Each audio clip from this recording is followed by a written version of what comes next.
Jean-Claude Mas est un entrepreneur, un vrai. Son développement étonnant, qu'il a vu passer en 2 décennies de quelques dizaines d'hectares à plus de 800, s'est pourtant fait à sa façon. Celle d'un véritable explorateur d'une région qui est la sienne. Celle aussi d'un passionné des vignobles et des hommes qui y vivent. Jean-Claude Mas a son idée des vins et de leur style, mais il sait reconnaître aussi le génie du terroir. Ainsi, pour le Clos Moulinas, une parcelle du château Paul Mas aux caractéristiques bien spécifiques. Ce que je vois sur les raisins que je récolte là au Moulinas, on n'a pas que des Syrah, on n'a pas que des Grenaches, il y a tout un ensemble de cépages, on a une dizaine, mais tous ont une typicité là aussi. C'est cette plaine de la Baïelle avec, il y a des affleurements un peu basaltiques, il y a quelque chose, je cherchais à expliquer. Et c'est vrai qu'ils sont plus dans la finesse ces vins que... Oui, on est moins dans le côté riche et épanoui du Clos des Murs, et plus dans quelque chose de fin, de complexe. Il sait se mettre derrière le terroir, sans jamais le combattre. On a l'impression que c'est le terroir qui parle plus que ton style. Tout à fait, Tu t'es un peu obéi au derrière. terroir. Ouais, tu as obéi au terroir. Je me suis mis derrière. En acquérant le domaine de l'Auriga, il découvre une nouvelle région, le Roussillon. Il lui faut la comprendre d'abord, puis réagir très vite. Il y a de la sucrosité, il y a cette générosité. Il y a vraiment la générosité du Roussillon. Mais on sent quand même, la finale n'est pas du tout sur l'alcool, au contraire. Elle est... C'est l'acidité, oui. Il y a du nerf aussi, il y a de la fraîcheur. J'ai eu du mal à m'adapter au Roussillon au début, parce que c'est vrai que je l'ai trouvé trop figue. Après, j'aime bien ce côté alcooleux, cette sucrosité, mais je l'ai trouvé trop figue, trop limite éthéré. Tu vois, je voulais les reprendre, les refermer sur eux-mêmes. Tu vois, c'est ce qui moi, ce que j'aime sur mes vins aussi, c'est pas qu'ils soient bouffes comme ça. Il faut qu'ils se referment sur eux-mêmes et qu'après qu'ils montent, ils explosent. Oui. C'est là, ça c'est que je cherche. typique. On a cette attaque qui est très généreuse, très ample et qui est très différente de tout ce qu'on a goûté côté Languedoc. Mais après, on retrouve ce nerf, cette profondeur et cette fraîcheur. Et ça, c'est ce qui a été le plus compliqué pour moi à atteindre. Voilà. Parce que quand je vois l'ancien propriétaire, ce qu'il faisait, c'est vrai qu'on était sur des choses. La sieste.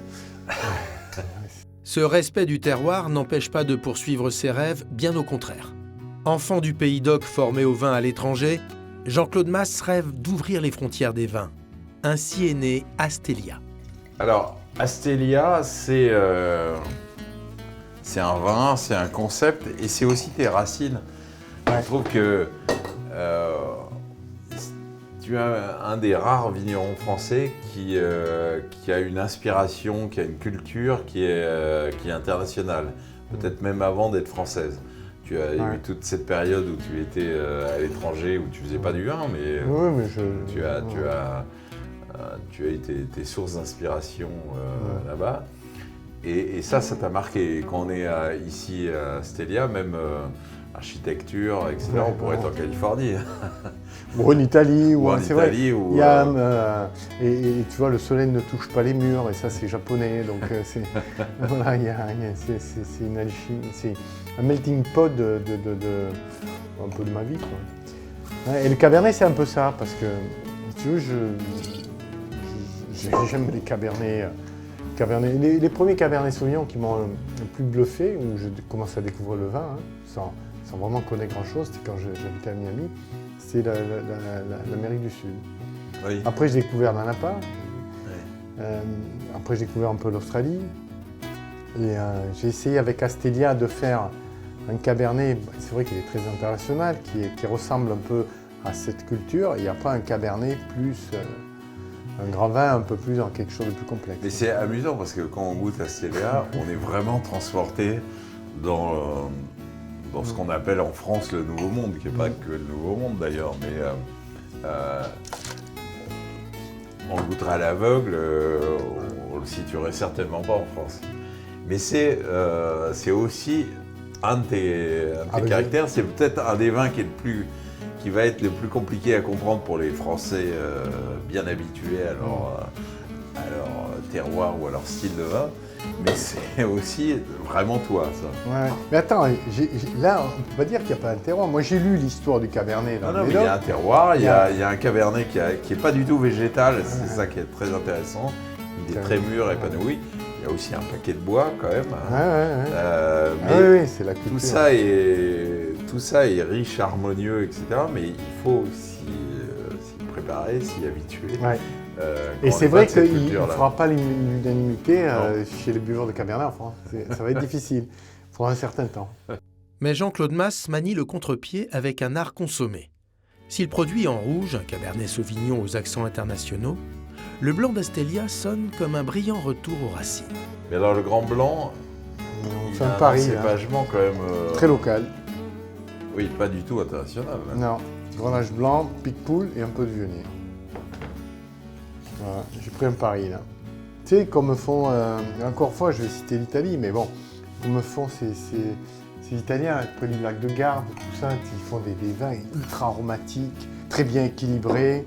Et moi, je voulais faire la même chose, mais avec plus de densité, tu vois. Moi, j'ai goûté parce que tu fais aussi du chardonnay. Très honnêtement, je trouve qu'il n'y a pas photo. Là, on a vraiment une expression. T'aimes pas mon Russian River?